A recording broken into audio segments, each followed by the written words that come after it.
Pelaksanaan ibadah haji 2026 dimulai 21 April 2026. Presiden Republik Indonesia Prabowo Subianto dan Presiden Macron bertemu empat mata.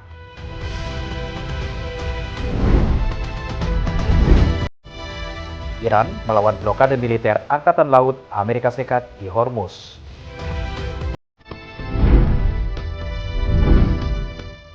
Halo, selamat petang pemirsa. Anda menyaksikan Berita Nasional Petang edisi Rabu 15 April 2026. Selain beberapa informasi tadi, kami juga masih mempunyai beragam informasi menarik lainnya. Bersama saya, Hatta.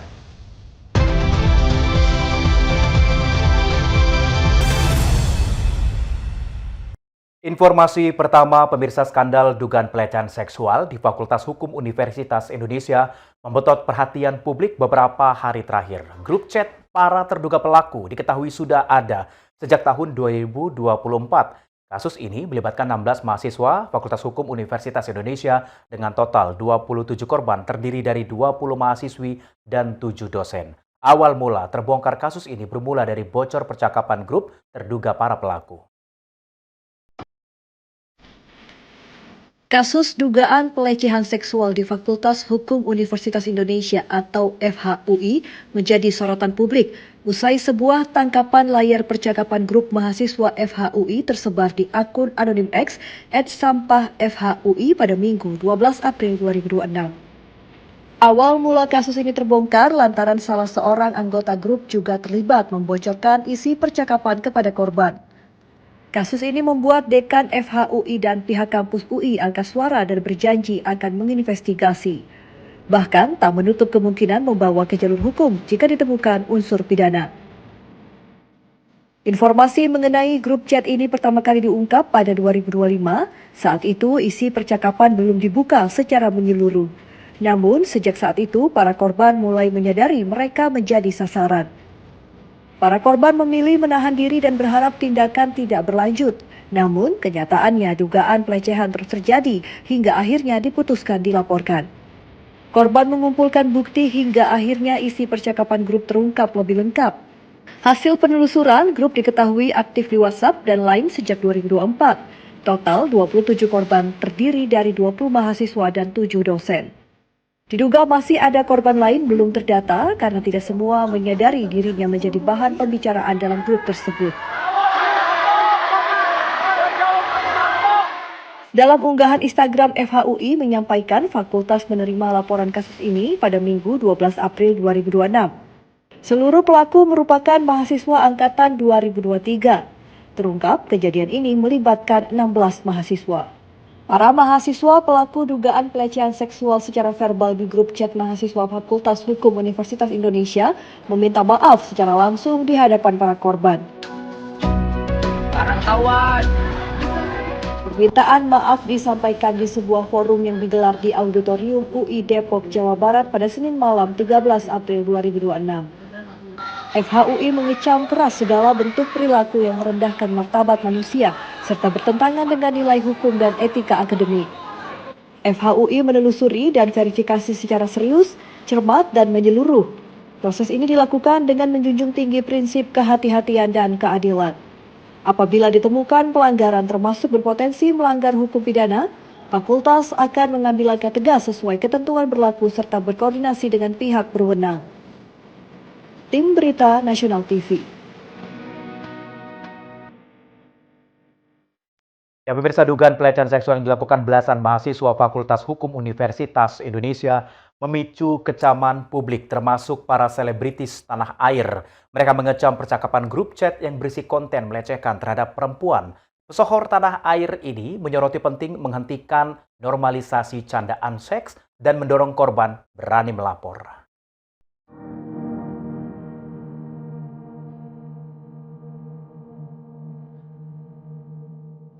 Dugaan pelecehan seksual yang melibatkan 16 mahasiswa Fakultas Hukum Universitas Indonesia membetot perhatian publik. Dugaan pelecehan seksual melibatkan 16 mahasiswa Fakultas Hukum Universitas Indonesia membetot perhatian publik. Kasus ini mencuat beredar tangkapan layar percakapan dalam sebuah grup chat diduga memuat unsur pelecehan seksual terhadap perempuan. Sejumlah selebritis angkat suara mengenai persoalan ini. Mereka mengecam tindakan tak bermoral dan menuntut tindakan tegas serta transparansi dari pihak kampus dalam menangani kasus ini. Lantas, siapa saja selebritis yang bersuara dalam kasus dugaan pelecehan seksual secara verbal ini? Pada Selasa 14 April 2026 melalui Instagram story-nya Denny Sumargo, mengimbau kepada siapapun untuk tidak ikut-ikutan dalam percakapan yang tidak pantas dan menyarankan segera keluar dari grup WhatsApp atau grup lain jika menemukan obrolan yang mengarah pada pelanggaran atau hal-hal yang tidak baik. Denny juga mengkritik keras para pelaku yang terlibat dalam kasus ini. Selebriti selanjutnya, Andovi Dal Lopez yang merupakan alumni FHUI, ia mendesak alma maternya segera menuntaskan kasus dugaan pelecehan seksual yang melibatkan 16 mahasiswa. Andovi menilai penanganan perkara menjadi ujian penting bagi reputasi FHUI sebagai lembaga pendidikan hukum terkemuka di Indonesia. Selain itu, Andovi meminta FHUI dan Universitas Indonesia berani menjatuhkan keputusan dan sanksi. Artis yang juga turut berkomentar adalah Cinta Laura. Menurut perempuan kelahiran 17 Agustus 1993, kekerasan seksual dalam bentuk apapun dan dimanapun sama sekali tidak dapat diterima. Cinta Laura mengaku sangat geram karena kasus ini terjadi di lingkungan pendidikan dan melibatkan calon penegak hukum. Cinta juga mendesak agar pihak kampus bersikap transparan dan mengusut tuntas para pelaku tanpa ada intervensi dari pihak manapun. Sementara itu, mantan artis cilik Rachel Amanda membagikan template rape culture pyramid yang menjelaskan kekerasan seksual tidak terjadi secara tiba-tiba, melainkan berawal dari hal-hal dinormalisasi seperti candaan seksis, objektifikasi, hingga victim blaming. Senada dengan Rachel Amanda, Dr. Tirta juga menyoroti penting menjaga perilaku dalam percakapan sehari-hari. Ia mengingatkan agar tidak menormalisasi candaan bernuansa mesum karena bisa menjadi kebiasaan. Melanie Subono juga bersuara dan mengajak para perempuan lebih sadar bahwa segala bentuk perlakuan menimbulkan rasa tidak nyaman termasuk pelecehan. Menurut Melanie Subono, tindakan seperti meminta foto seksi, memanggil dengan cara tidak menyenangkan, hingga bercandaan tentang tubuh kerap dianggap biasa di tongkrongan juga merupakan bentuk pelecehan. Tak sampai di sini, Melanie juga mendorong korban berani melapor melalui pihak sekolah, kampus maupun layanan pengaduan yang tersedia. Melanie menegaskan, apapun yang terjadi bukanlah kesalahan korban dan pilihan berpakaian tidak pernah menjadi alasan bagi siapapun untuk merendahkan atau melecehkan orang lain. Tim Liputan Berita Nasional TV. Sementara itu, DPR RI menyoroti kasus dugaan pelecehan seksual melalui percakapan bernada seksual melibatkan 16 mahasiswa Fakultas Hukum Universitas Indonesia. Komisi 10 DPR RI menegaskan para terduga pelaku harus ditindak tegas atau diberikan sanksi agar bisa menimbulkan efek jerah. DPR RI menyoroti kasus pelecehan seksual melalui percakapan bernada seksual beberapa hari ini yang viral di media sosial. Dalam kasus ini melibatkan 16 mahasiswa Fakultas Hukum Universitas Indonesia. Wakil Ketua Komisi 10 DPR RI lalu Hadrian Irfani menyatakan para terduga pelaku perlu ditindak secara tegas atau diberikan sanksi sehingga bisa menimbulkan efek jera. Lalu mengatakan pihaknya akan memanggil rektor-rektor dari kampus yang bermasalah, terutama kekerasan seksual, kekerasan verbal, dan kekerasan fisik lain sebelum memasuki masa reses. Hal ini disampaikan lalu Hadrian Irfani di Kompleks Parlemen Senayan, Jakarta, Selasa 14 April 2026. Lalu menyayangkan terus berulang kasus kekerasan seksual di lingkungan pendidikan, padahal payung hukumnya sudah tertera secara jelas.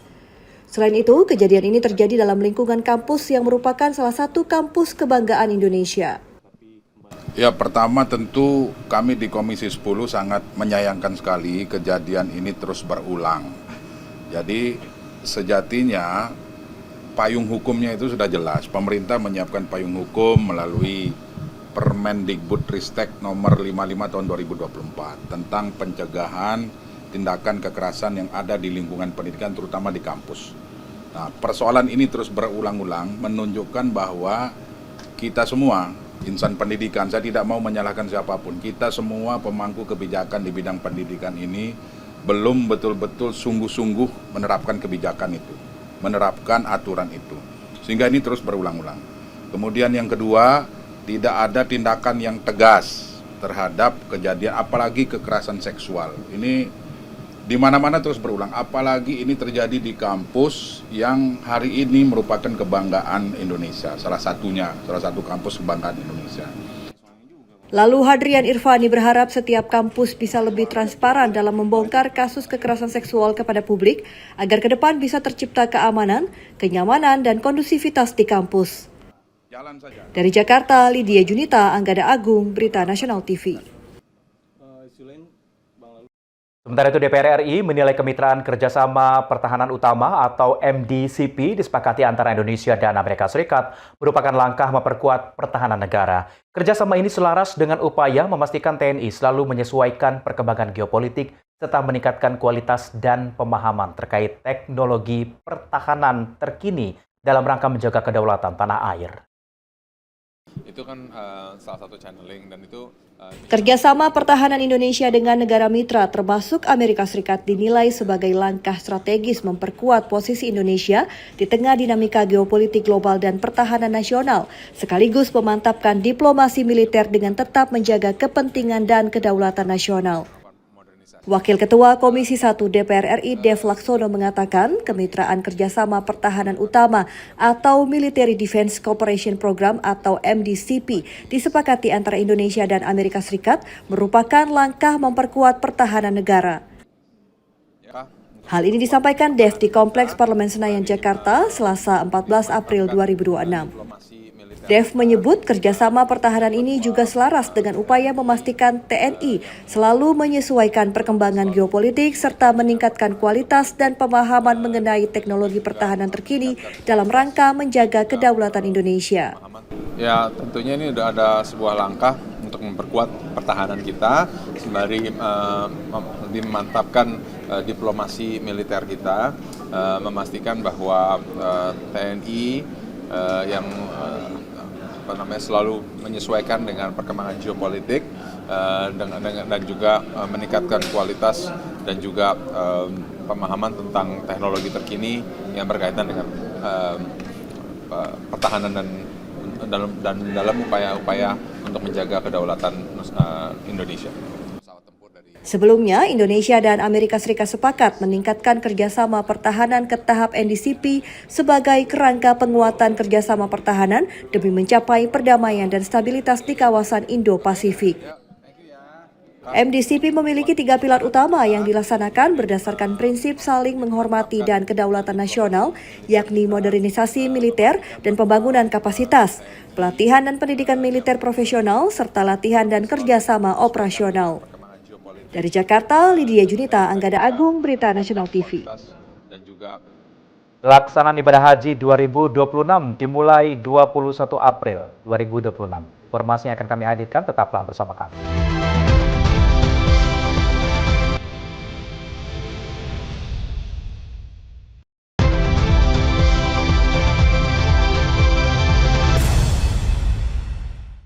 Terima kasih Anda masih bersama kami di Berita Nasional Petang. Pemirsa, Presiden Republik Indonesia Prabowo Subianto melanjutkan diplomasi internasional dengan bertemu Presiden Prancis Emmanuel Macron di Istana Élysée, Paris. Pertemuan ini berlangsung 4 mata. Di sini berbagai isu dibahas dan menjadi langkah strategis Indonesia memperkuat kerjasama bilateral serta menegaskan peran Indonesia di panggung global.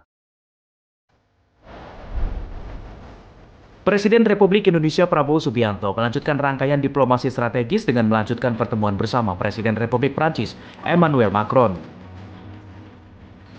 Pertemuan keduanya digelar di Istana Élysée Paris pada Selasa 14 April 2026. Kedatangan Presiden Prabowo disambut secara resmi oleh Presiden Macron serta pasukan kehormatan. Pasukan Guard of Honor Prancis memberikan penghormatan militer sebagai simbol persahabatan dan penghargaan tinggi atas kunjungan Kepala Negara Indonesia.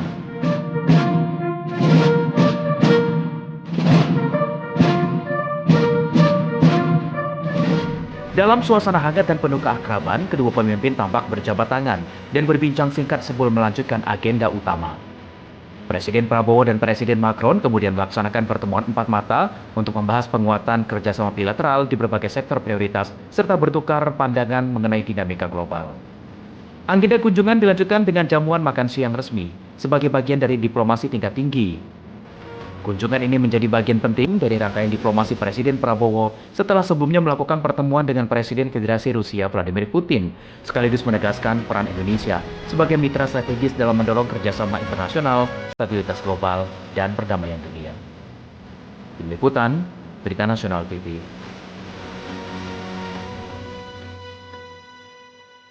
Wakil Ketua MPR RI Edi Suparno menerima kunjungan Duta Besar Uni Emirat Arab Abdullah Salem Al-Daheri di Kompleks Parlemen Senayan, Jakarta pada hari ini sebagai bagian dari upaya memperkuat hubungan bilateral kedua negara. Pertemuan ini menjadi langkah lanjutan dalam memperkuat kerjasama strategis, terutama di bidang energi bersih dan investasi yang terus dikembangkan. Terima kasih. Hari ini kita... Di tengah upaya global mendorong transisi energi bersih, Indonesia dan Uni Emirat Arab terus memperkuat kemitraan strategis mereka. Wakil Ketua MPR RI Edi Suparno menerima kunjungan Duta Besar Uni Emirat Arab Abdullah Salem Al-Daheri di Kompleks Parlemen Senayan, Jakarta pada Rabu 15 April 2026. Edi Suparno menjelaskan pertemuan ini merupakan tindak lanjut dari kunjungannya ke Uni Emirat Arab pada Januari lalu yang bertujuan memperkuat hubungan bilateral sekaligus mempercepat kerjasama strategis. Dalam kunjungan ini, Edi bersama delegasi Indonesia termasuk Menko Pangan bertemu dengan Menteri Energi Uni Emirat Arab, Suhail Al-Mazroui, yang juga merupakan utusan khusus pemerintah Uni Emirat Arab untuk Indonesia. Edi menyebut, salah satu hasil nyata kerjasama ini adalah pengembangan pembangkit listrik tenaga surya atau PLTS Cirata dengan kapasitas 145 MW yang dikerjakan oleh perusahaan energi asal Uni Emirat Arab, Masdar. Proyek ini menjadi bagian dari komitmen bersama kedua negara dalam mendorong transisi menuju energi bersih dan berkelanjutan. Menurut Edi, tahun 2026 menjadi momentum penting karena menandai 50 tahun hubungan diplomatik Indonesia dan Uni Emirat Arab. Ia berharap momentum ini dapat mendorong peningkatan kerjasama di berbagai sektor, terutama ekonomi dan investasi. Membahas berbagai kegiatan dan kerjasama ekonomi di antara kedua negara, termasuk pengembangan energi terbarukan. Sebagaimana diketahui, United Arab Emirates melalui salah satu unit usahanya, Masdar, mengembangkan PLT Surya di Cirata 145 MW, dan ini akan dikembangkan lagi, lebih lanjut lagi. Nah, beberapa di antara tindak lanjut pembahasan kita telah bicarakan pada hari ini, termasuk juga tahun ini adalah 50 tahun dari hubungan diplomatik antara Indonesia dengan UAE. Jadi adalah tahun yang bersejarah, sehingga kita juga berharap bahwa berbagai inisiatif kerjasama ekonomi bisa kemudian diteruskan, bahkan ditingkatkan lebih lanjut lagi dengan adanya hubungan yang begitu erat di antara kedua negara. Dan ini Bapak Duta Besar Uni Emirat Arab Abdullah Salem Al-Daheri menyampaikan dukungan penuh terhadap berbagai inisiatif kerjasama yang telah dijalani, termasuk yang diusung oleh Presiden Republik Indonesia Prabowo Subianto dan Presiden Uni Emirat Arab Mohammed bin Zayed Al Nahyan. Dukungan tersebut diharapkan dapat mempercepat realisasi program kerjasama strategi sekaligus memperkuat hubungan bilateral kedua negara ke depan. We have discussed ways and means how we can, as UAE, support these initiatives. We've been discussing not only with His Excellency Edi, but as well with many, sectors within Indonesia, like Danantara, Ministry of Trade, Ministry of Industry, Ministry of Infrastructure, and all other areas who can really lend much more valuable support to the overall initiative when it comes to environment. Masdar, we have also illustrated and advised His Excellency on Masdar's initiatives here. We have discussed Cirata project, Cirata expansion, and we have discussed also other projects like Nusantara and others. Pertemuan ini menegaskan komitmen Indonesia dan Uni Emirat Arab untuk terus memperkuat kemitraan strategis, khususnya dalam mendukung transisi energi dan pengembangan investasi berkelanjutan. Meskipun masih memerlukan tindak lanjut konkret, energi antara pemerintah dan mitra strategis diharapkan mampu mendorong realisasi berbagai proyek ke depan. Natasha Alko, Anggada Agung, Berita Nasional TV. di United Arab Emirates itu aman. Kita beralih ke informasi lain, pemirsa. Menteri Haji dan Umroh Muhammad Irfan Yusuf alias Gus Irfan ini memperingatkan ke seluruh warga negara Indonesia untuk tidak nekat berangkat haji tanpa visa haji. Tahun ini pemerintah Arab Saudi akan lebih ketat mengawasi. Sanksi terberat masuk dalam daftar hitam atau blacklist selama 10 tahun ke Arab Saudi. Presiden Prabowo berkomitmen untuk memantapkan sistem. Persiapan layanan haji tahun 2026 hampir rampung. Saat ini pemerintah sedang memasuki tahap pengecekan akhir menjelang operasional penyelenggaraan ibadah haji. Hal ini disampaikan Menteri Haji dan Umrah Muhammad Irfan Yusuf saat konferensi pers di kantor KSP Jakarta pada Rabu 15 April 2026. Gus Irfan memperingatkan ke seluruh warga negara Indonesia tidak nekat berangkat haji tanpa visa haji. Pada tahun ini, pemerintah Arab Saudi akan lebih ketat mengawasi. Irfan menyebut Arab Saudi akan lebih ketat dalam hal pemeriksaan memasuki wilayahnya nanti. Lebih jauh, Irfan mengingatkan berbagai sanksi menunggu bagi mereka yang nekat. Pada titik terparah adalah masuk dalam daftar hitam atau blacklist selama 10 tahun ke Arab Saudi. Irfan menjelaskan seluruh akomodasi jemaah haji dipastikan siap, baik di Mekah maupun di Madinah. Untuk di Mekah, tersedia 177 hotel tersebar di sejumlah wilayah seperti Jarwal, Misfalah, Raudah, Syisyah, dan Al-Yudiyah. Di Madinah, terdapat 100 hotel seluruhnya di Markaziyah sehingga tidak diperlukan kendaraan menuju Masjid Nabawi. Layanan transportasi juga telah dipersiapkan meliputi bus antar kota dari Madinah ke Mekah, Jeddah ke Mekah, serta rute pemulangan dari Mekah ke Madinah maupun ke Jeddah. Selain itu, bus sholawat yang beroperasi selama 24 jam untuk mengangkut jamaah dari pemondokan ke Masjidil Haram telah siap digunakan. Bus masyair untuk pergerakan jamaah ke Arafah, Musdalifah, dan Mina juga telah disediakan. Di sektor kesehatan, Kementerian Haji didukung 40 klinik di Mekah dan 5 klinik di Madinah, dengan setiap kloter didampingi 1 dokter dan 1 tenaga kesehatan. Pemerintah juga bekerja sama dengan rumah sakit besar di Arab Saudi untuk menunjang layanan medis. Selain itu, terdapat 51 dapur untuk di Mekah, dan di Madinah tersedia 23 dapur untuk memenuhi kebutuhan konsumsi jamaah. Persiapan layanan. Persiapan layanan haji hampir selesai 100%. Tahapan saat ini adalah pengecekan akhir seluruh layanan menjelang operasional haji. Jadi semua sudah tersiapkan. Akomodasi di jemaah di Makkah meliputi 177 hotel di daerah Jarwal, Miswalah, Raudah, Syisyah, dan Al-Jiziyah. Kemudian di Madinah ada 100 hotel, seluruhnya di wilayah Markaziyah sehingga tidak diperlukan kendaraan untuk berjalan ke Masjid Nabawi.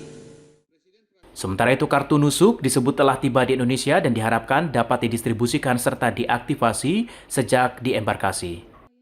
Operasional jemaah haji 2026 dijadwalkan dimulai pada 21 April 2026, ditandai dengan masuk jemaah gelombang pertama ke asrama haji. Keberangkatan jemaah direncanakan berlangsung mulai 22 April hingga 21 Mei 2026. Sementara untuk puncak pelaksanaan ibadah haji diperkirakan terjadi pada 25 dan 26 Mei 2026. Sementara proses pemulangan jamaah dijadwalkan dimulai pada 1 Juni dan ditargetkan selesai pada 1 Juli 2026 mendatang. Pemerintah menyiapkan 16 embarkasi termasuk tambahan embarkasi baru di Cipondoh dan Yogyakarta. Selain itu, layanan fast track tersedia di 4 bandara yaitu Soekarno-Hatta, Solo, Juanda, dan Makassar. Ajeng Tiara, Galuh Anggara, Berita Nasional TV. Pemirsa, Menteri Haji dan Umrah Muhammad Irfan Yusuf ini menegaskan wacana penerapan skema war tiket haji masih sebatas pembahasan awal dan belum akan diterapkan dalam waktu dekat. Hal itu disampaikan Menteri Haji usai rapat kerja dengan Komisi 8 DPR RI di Senayan, di mana pihak Komisi 8 DPR meminta agar kebijakan tersebut dikaji secara matang agar tidak merugikan calon jamaah yang telah mengantri bertahun-tahun. Wacana skema war tiket haji yang menjadi sorotan publik dipastikan belum menjadi kebijakan resmi pemerintah. Hal ini disampaikan Menteri Haji dan Umroh Muhammad Irfan Yusuf usai rapat kerja bersama Komisi 8 DPR RI di Senayan, Jakarta pada Selasa 14 April 2026. Menteri Haji menjelaskan wacana tersebut merupakan salah satu opsi untuk mengatasi panjangnya antrian haji di Indonesia. Namun implementasi skema ini membutuhkan pembahasan mendalam dan melibatkan berbagai pemangku kepentingan. Itu kan kita sampaikan pada rapat kerja nasional Kementerian Haji. Di situ banyak hal yang kita bicarakan terkait haji, termasuk kemungkinan-kemungkinan yang akan terjadi, yang akan upaya kita lakukan dalam rangka untuk memangkas jumlah. Tapi ini udah itu masih wacana. Jadi jamaah nggak perlu takut, wah nanti saya udah antri 10 tahun kok dihanguskan, nggak. Ini kan wacana yang masih yang masih panjang, yang masih perlu banyak pembahasan dari stakeholder, terutama dari Komisi 8, kemudian dari pelaku-pelaku haji, bisnis haji, terutama juga dari jamaah, banyak stakeholder yang harus kita bicarakan, dan ini bukan keputusan dalam waktu sebulan 2 bulan, ini pasti berjalan. Lebih lanjut, Menteri Haji menegaskan skema apapun yang akan diterapkan tidak akan menghapus antrian jamaah yang sudah berjalan. Selain itu, pemerintah juga terus berkomunikasi dengan Arab Saudi terkait pengelolaan kuota haji. Di sisi lain, wacana ini mendapat kritik dari DPR. Dalam rapat anggota Komisi 8, Maman Imanul Haq meminta pemerintah mengkaji ulang secara komprehensif agar tidak merugikan jamaah yang telah mengantri lama. DPR juga mendorong pemerintah untuk memperkuat diplomasi dengan Arab Saudi demi penambahan kuota haji sebagai solusi yang dinilai lebih berkeadilan. Pemerintah menegaskan pembahasan skema baru pengelolaan antrian haji akan dilakukan secara hati-hati dengan tetap mengutamakan perlindungan hak jamaah. Indonesia merupakan negara dengan jumlah jemaah haji terbesar di dunia. Keterbatasan kuota dari Arab Saudi menyebabkan antrian keberangkatan haji sangat panjang, bahkan mencapai puluhan tahun di sejumlah daerah. Wacana war tiket haji muncul sebagai salah satu opsi untuk mempercepat antrian. Namun wacana ini menimbulkan pro dan kontra karena dinilai berpotensi menggeser prioritas jemaah yang telah lebih dulu mendaftar. Pemerintah saat ini masih mengkaji berbagai opsi, termasuk penambahan kuota dan perbaikan sistem antrian agar lebih adil dan transparan. Lydia Junita, Anggada Agung, Berita Nasional TV. Selanjutnya kami akan mengajak Anda untuk memantau kondisi arus lalu lintas terkini yang akan disampaikan oleh MTMC Korlantas Polri. Halo, selamat sore pemirsa. Saya Brigadir Putu Fungki dari MTMC Korlantas Polri akan mengajak Anda untuk mengupdate situasi lalu lintas di jam pulang beraktivitas masyarakat sore hari ini. Dan untuk informasi arus lalu lintas yang pertama pemirsa, kita akan melihat situasi lalu lintas dari JPO Polda Metro Jaya Jakarta Selatan. Situasi lalu lintas dari Gatot Subroto yang akan menuju ke Semanggi atau Senayan, atau dari pantauan CCTV kita lihat di sebelah kanan pemirsa dari arah atas yang akan menuju ke bawah. Sore hari ini lalu lintas terpantau ramai, terlihat peningkatan jumlah kendaraan yang cukup signifikan sehingga menyebabkan terjadinya perlambatan kecepatan kendaraan, baik itu di jalur arteri ataupun di tol dalam kota. Saat ini kita lihat sedang terjadi perlambatan kecepatan kendaraan. Dan dari arah sebaliknya, yaitu dari arah Semanggi yang akan menuju ke Kuningan atau Cawang, lalu lintas terpantau lancar, baik di jalur arteri ataupun di tol dalam kota. Kami harap para pengendara untuk tetap menggunakan lajur sesuai dengan ketentuan demi kelancaran arus lalu lintas. Dan selanjutnya pemirsa, kita akan melihat situasi lalu lintas dari Simpang Semanggi, Jakarta Selatan. Situasi arus lalu lintas dari Gatot Subroto yang akan menuju ke Senayan atau Slipi di jalur arteri terpantau ramai lancar. Kecepatan kendaraan masih dapat Anda tempuh dengan kecepatan kurang lebih 30 hingga 40 km per jam. Namun perlu diantisipasi pemirsa akan pertemuan arus kendaraan dari Jalan Jenderal Sudirman yang akan menuju ke kawasan Senayan ataupun Slipi, dan juga antrian kendaraan yang akan memasuki gerbang tol Semanggi 2. Kemudian lalu lintas di tol dalam kota dari arah Gatot Subroto yang akan menuju ke Semanggi ataupun Slipi saat ini terpantau sudah mulai ramai, terlihat sudah mulai terjadinya perlambatan kecepatan kendaraan dikarenakan meningkatnya jumlah kendaraan yang akan menuju ke kawasan Tomang ataupun yang akan menuju ke kawasan Tangerang pada sore hari ini. Kemudian lalu lintas dari arah sebaliknya, yaitu dari arah Tomang yang akan menuju ke arah Gatot Subroto di jalur tol dalam kota terpantau lancar, dan di jalur arteri arus lalu lintas juga masih terpantau kondusif lancar walaupun terlihat juga sudah mulai peningkatan jumlah kendaraan dan antisipasi juga akan pertemuan arus kendaraan di kawasan ini. Dan selanjutnya pemirsa, kita akan bergeser menuju ke Jembatan Layang Mampang, Jakarta Selatan. Situasi lalu lintas dari arah Tendean yang akan menuju ke Pancoran atau dari pantauan CCTV kita lihat di sebelah kiri pemirsa. Saat ini terlihat perlambatan kecepatan kendaraan juga terjadi ya dikarenakan meningkatnya jumlah kendaraan yang akan menuju ke kawasan Pancoran ataupun Gatot Subroto. Antisipasi pemirsa akan antrian kendaraan yang akan memasuki gerbang tol Semanggi, gerbang tol Pancoran. Kemudian pemirsa, bagi Anda pengendara yang akan menuju ke kawasan Gatot Subroto dapat menggunakan ruas jalan paling kiri. Kemudian pemirsa, arus lalu lintas dari arah Pancoran yang akan menuju ke Kuningan di jalur arteri saat ini terpantau lancar. Dan di tol dalam kota Jakarta, lalu lintas dari arah Cawang yang akan menuju ke kawasan Semanggi terpantau lancar, namun kita lihat bersama bahwa saat ini sedang adanya antrian kendaraan yang akan keluar dari gerbang tol Kuningan. Antisipasi juga pemirsa akan ekor ataupun imbas dari antrian kendaraan ini yang menyebabkan perlambatan kecepatan kendaraan terjadi. Kemudian lalu lintas dari arah Semanggi yang akan menuju ke Cawang terlihat ramai dan terjadi antrian kendaraan, namun lalu lintas masih dapat ditempuh dengan kecepatan kurang lebih 30 km per jam. Kami harap para pengendara untuk tetap menggunakan lajur sesuai dengan ketentuan. Hal ini demi kenyamanan dan juga kelancaran dalam berkendara. Dan yang terakhir pemirsa, kita akan melihat situasi arus lalu lintas dari kawasan flyover Simpang Grogol, Jakarta Barat.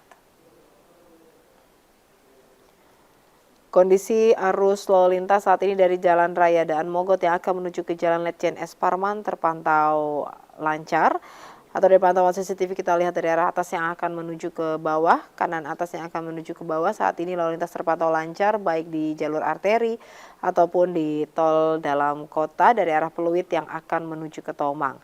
Dan juga pemirsa, lalu lintas dari Jalan Letjen S. Parman yang akan menuju ke Jalan Latu Menten. Atau dari pantauan CCTV kita lihat di sebelah kiri pemirsa, saat ini terjadinya antrian kendaraan yang cukup panjang, kurang lebih 200 hingga 300 meter ke belakang. Kemudian lalu lintas dari arah Tomang yang akan menuju ke Pluit terpantau ramai dan kondusif lancar. Kami tetap mengharapkan para pengendara menjaga laju kecepatan kendaraan Anda dan juga jarak aman kecepatan kendaraan Anda. Dan selanjutnya pemirsa, bagi Anda yang ingin mendapatkan informasi terkait kondisi arus lalu lintas terkini dapat menghubungi call center NTMC Korlantas Polri di 1500669. Stop pelanggaran, stop kecelakaan, keselamatan untuk kemanusiaan, dan salam presisi. Demikian saya Brigade Putu Fungki melaporkan, semoga bermanfaat dan tetap hati-hati di jalan. Informasi dari dunia internasional akan kami hadirkan usai jeda, tetaplah bersama kami.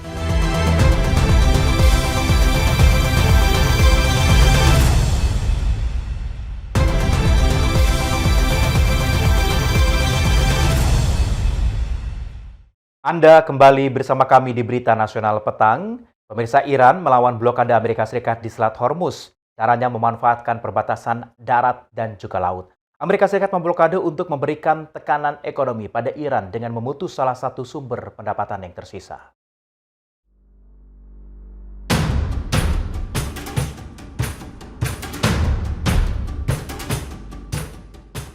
Menteri Dalam Negeri Iran, Eskandar Momeni menerangkan Iran tidak akan terpengaruh oleh blokade Amerika Serikat di Selat Hormuz. Alasannya, Iran memiliki lebih dari 8.000 km perbatasan darat dan laut bisa dimanfaatkan untuk perdagangan. Al Jazeera Selasa 14 April 2026 memberitakan Momeni menginstruksikan para pejabat di provinsi-provinsi perbatasan Iran memfasilitasi impor barang-barang penting guna menetralisir blokade Angkatan Laut Amerika Serikat. Amerika Serikat memblokade Selat Hormuz pada Senin pagi atau Senin malam, waktu Indonesia 13 April 2026. Blokade ini untuk memberikan tekanan ekonomi tambahan kepada Iran dengan memutus salah satu sumber pendapatan yang tersisa. Blokade Selat Hormuz bisa menimbulkan kerusakan ekonomi Iran, lantaran sebagian besar ekspor minyak dan gas Iran dilakukan melalui pelabuhan dan melewati Selat Hormuz. Selat Hormuz merupakan jalur perdagangan 20% pasokan minyak dan gas dunia. Sejak Perang Iran pada Sabtu 28 Februari 2026, Teheran menutup akses perdagangan global ini. Keputusan ini justru membuat ekspor Iran melalui selat meningkat pada Maret dan awal April, karena hanya kapal mereka dan beberapa negara sahabat bisa melewatinya. Blokade militer Amerika Serikat di pelabuhan Iran dan Selat Hormuz membuat kemampuan Teheran mengekspor minyak mentah turut terdampak.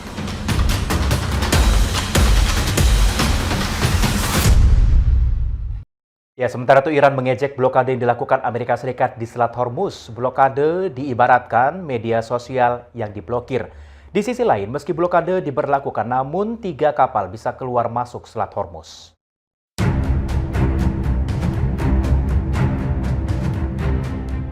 Konsulat Jenderal Iran di Hyderabad, India, mengejek upaya Presiden Amerika Serikat Donald Trump memblokade jalur perdagangan minyak global Selat Hormuz. Pada Rabu 14 April 2026, melalui akun konjen Iran Hyderabad @IraniHyderabad, membandingkan usaha Trump dan dengan media sosial. Media sosial diibaratkan sedang diblokir. Kedutaan besar dan konjen Iran sering mengunggah konten mengejek Amerika Serikat dan sekutunya Israel usai menggempur Iran pada akhir Februari 2026. Sebelumnya, Presiden Amerika Serikat Donald Trump mengumumkan blokade Selat Hormuz usai negosiasi dengan Iran di Pakistan menemui jalan buntu. Trump juga mengumumkan akan melenyapkan kapal serang cepat Iran. Blokade mulai dilakukan sejak Senin pagi pukul 9 waktu setempat atau Senin malam waktu Indonesia.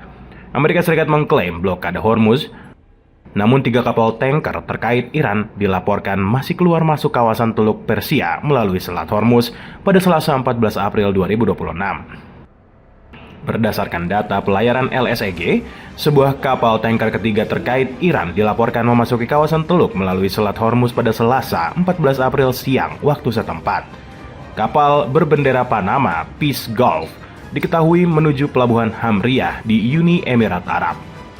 Sebelumnya, 2 kapal tanker dikenai sanksi Amerika Serikat bisa melintasi jalur perdagangan 20 hingga 25% pasokan minyak dunia.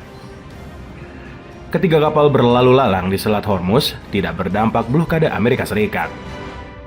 Blokade militer Amerika Serikat di Selat Hormuz menimbulkan pertanyaan pada hari kedua pelaksanaan. Pasalnya beberapa kapal melewati Selat Hormuz berangkat dari Iran.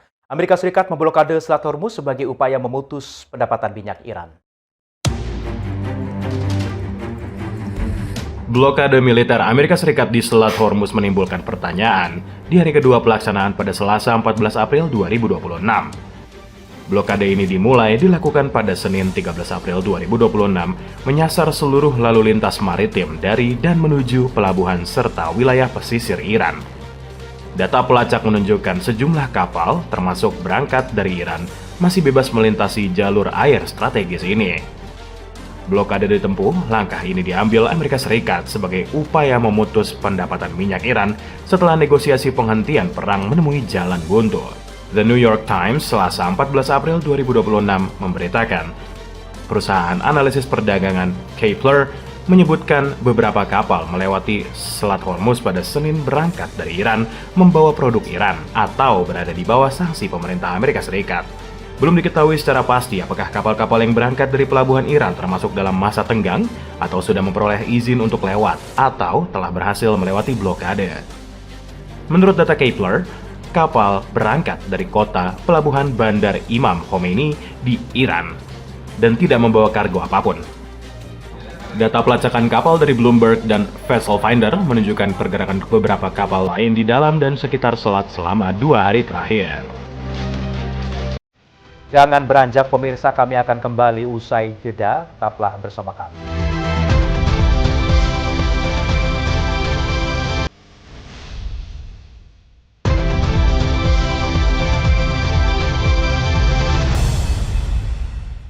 Anda kembali bersama kami di Berita Nasional Petang. Pemirsa, kesepakatan Amerika Serikat dan Iran ini menuju jalan buntu di Pakistan. Meski begitu, upaya diplomasi terus berjalan. Negosiasi putaran kedua akan dilakukan sebelum periode gencatan senjata berakhir pada 21 April 2026. Delegasi kedua pihak diminta mengosongkan jadwal antara Jumat hingga Minggu di pekan ini. Negosiasi Amerika Serikat dan Iran pada Sabtu dan Minggu 11 dan 12 April 2026 tidak membuahkan hasil mendorong pertimbangan negosiasi putaran kedua untuk mengakhiri konflik di Timur Tengah. Reuters memberitakan, Selasa 14 April 2026, seorang sumber senior dari Iran mengungkapkan pertemuan kedua sedang dipertimbangkan sebelum masa gencatan senjata 2 pekan berakhir pada 21 April 2026, atau untuk memperpanjangnya. Meski begitu, belum ada tanggal ditetapkannya secara pasti. Namun delegasi kedua pihak diminta mengosongkan jadwal antara Jumat hingga Minggu. Presiden Amerika Serikat Donald Trump menyatakan terbuka melanjutkan pembicaraan setelah Trump menilai Iran siap memenuhi tuntutan Washington. Menurut Trump, Iran sangat ingin mencapai kesepakatan. Hal ini disampaikan Trump di Gedung Putih pada Senin sore, 13 April 2026. Pemerintahan Trump meningkatkan tekanan terhadap Teheran dengan blokade laut terhadap kapal yang menuju atau dari pelabuhan Iran melalui Selat Hormuz. Melalui media sosialnya Truth Social, Trump memperingatkan kapal Iran yang mendekati blokade akan segera dihancurkan.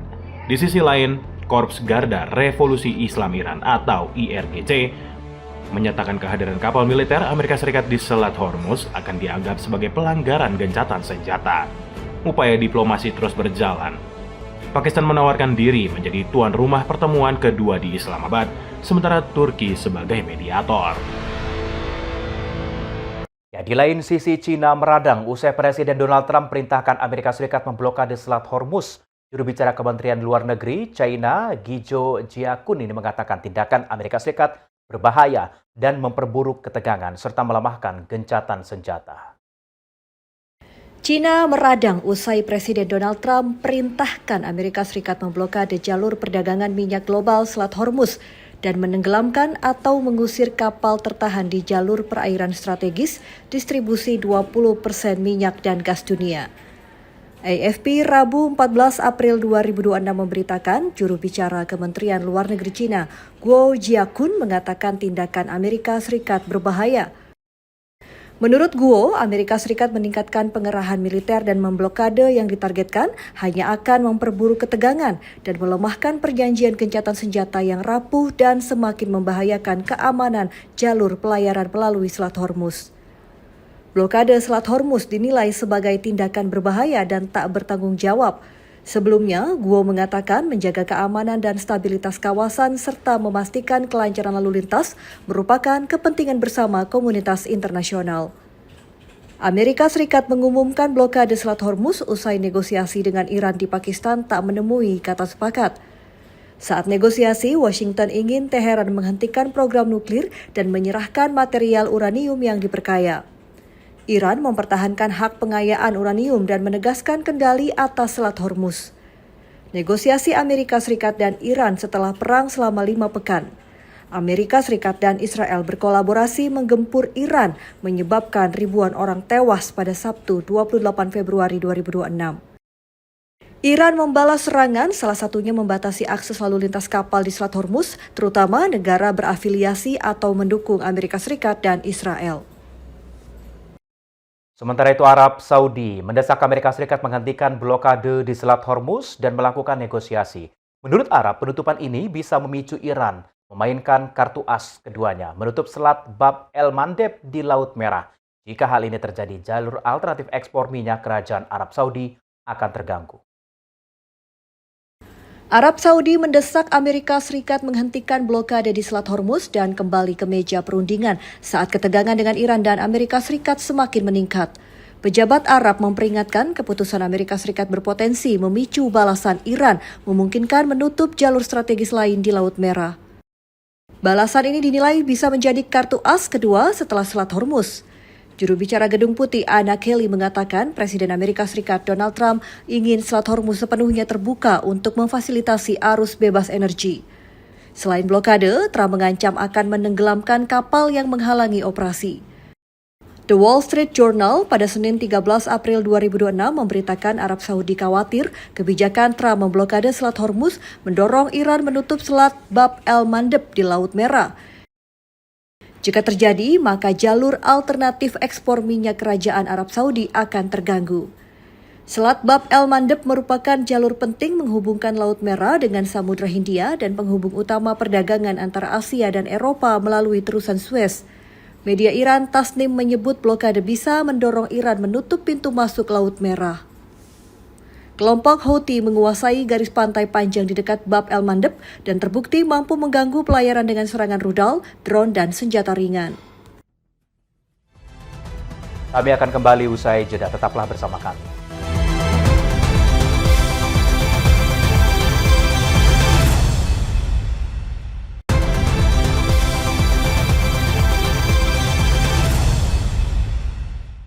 Anda kembali bersama kami di Berita Nasional Petang. Pemirsa, Pakistan merupakan negeri yang berdiri di atas dasar keislaman, menyimpan kisah panjang perjalanan Islam di Asia Selatan. Setiap wilayahnya menyimpan jejak sejarah memperkuat identitas Islam hingga kini. Seperti apa keindahan Pakistan? Berikut tayangannya untuk Anda.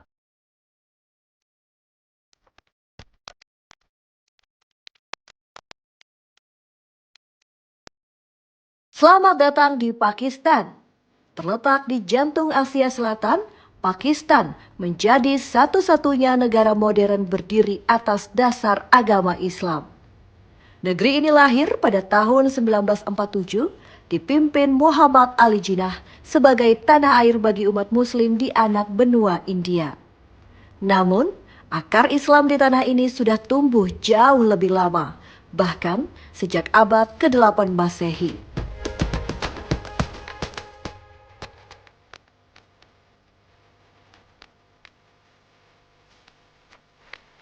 Islam pertama kali masuk melalui wilayah Sind ketika Panglima Muhammad bin Qasim menaklukkan kota Debal pada tahun 711 Masehi. Dari pelabuhan inilah ajaran Islam menyebar ke Multan, Punjab, dan wilayah barat laut. Sejak saat itu, Islam bukan sekedar keyakinan, tetapi juga menjadi fondasi budaya, pemerintahan, dan pendidikan di wilayah kelak bernama Pakistan. Dari kisah awal penyebaran Islam di masa lampau, perjalanan kini beralih ke wajah modern Pakistan. Kota dirancang khusus sebagai simbol kemajuan dan spiritualitas Islam. Inilah Islam Mabad, jantung pemerintahan sekaligus lambang kejayaan Islam masa kini.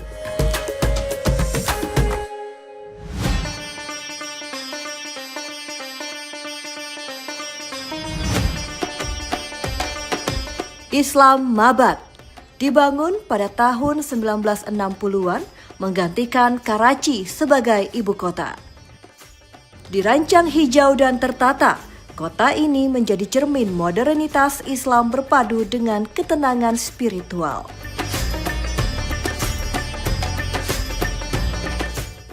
Disinilah berdiri megah Masjid Faisal, hadiah dari Raja Faisal bin Abdul Aziz dari Arab Saudi. Merupakan masjid terbesar di Pakistan dan simbol persaudaraan Islam dunia. Bentuknya menyerupai tenda Baduy, melambangkan kesederhanaan sekaligus keagungan Islam di era modern.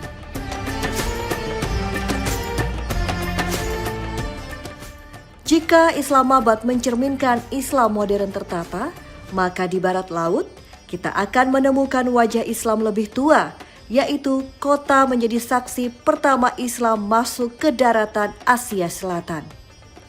Perjalanan membawa kita menuju Peshawar, gerbang sejarah dan kebudayaan Islam di Pakistan. Peshawar terletak di dekat Khyber Pass, jalur legendaris menghubungkan Asia Tengah dan anak benua India.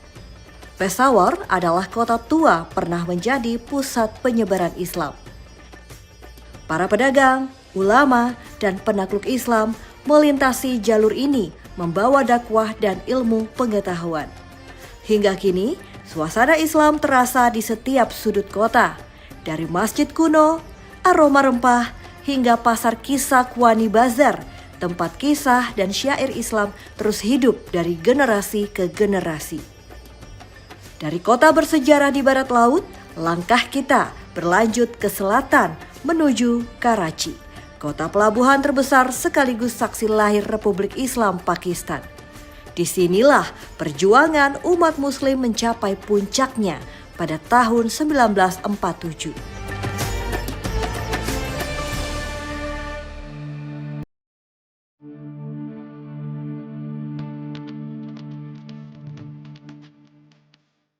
Sebagai kota terbesar di Pakistan, Karachi menjadi pusat ekonomi, perdagangan, dan sejarah perjuangan kemerdekaan. Di sini berdiri Mazar-e-Quaid, makam sang pendiri bangsa Muhammad Ali Jinnah. Bangunan putih bergaya kubus ini melambangkan semangat Islam yang bersih, kuat, dan berdaulat. Kini, Karachi menjadi rumah bagi jutaan muslim dengan kehidupan yang dinamis dan semangat keislaman terus berkembang. Bila Karachi menandai kelahiran Islam modern, maka di Lahore kita diajak kembali ke masa keemasan Islam klasik. Masa ketika kekaisaran Mughal menjadikan seni dan arsitektur sebagai wujud keimanan. Masjid Badzahi dibangun pada tahun 1673 oleh Kaisar Aurangzeb. Masjid Badzahi menjadi mahakarya arsitektur Islam Asia Selatan. Dengan kubah marmer putih, dinding merah bata, dan halaman luas, masjid ini mampu menampung lebih dari 50.000 jemaah. Bersebelahan dengan Lahore Fort, keduanya menjadi simbol kejayaan Islam dan kini tercatat sebagai warisan dunia UNESCO. Keindahannya memancarkan pesan abadi bahwa Islam tak hanya agung dalam keyakinan, tapi juga dalam seni dan budaya. Dari kemegahan kota Lahore, perjalanan berlanjut jauh ke selatan Punjab.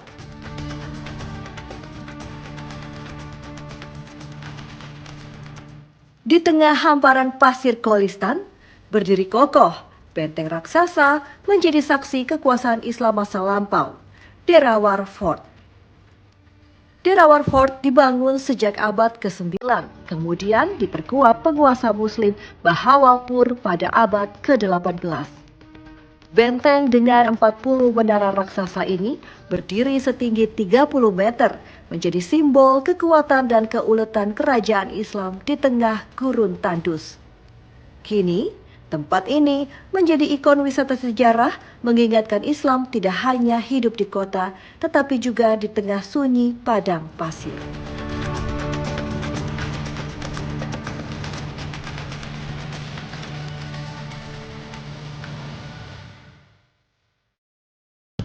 Dari Islamabad yang modern hingga Peshawar penuh sejarah, dari Lahore yang megah hingga Derawar Fort di padang gurun, Pakistan memperlihatkan satu hal yang sama, yaitu Islam hidup dalam setiap jengkal tanah dan napas masyarakatnya.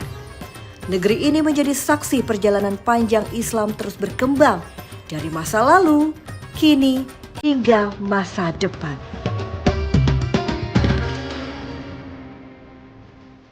Informasi tadi juga sekaligus mengakhiri perjumpaan kita di Berita Nasional Petang kali ini. Akhirnya saya Ishakan yang mewakili seluruh kru dan kerabat kerja yang bertugas pamit dari hadapan Anda. Selamat petang. Sampai jumpa.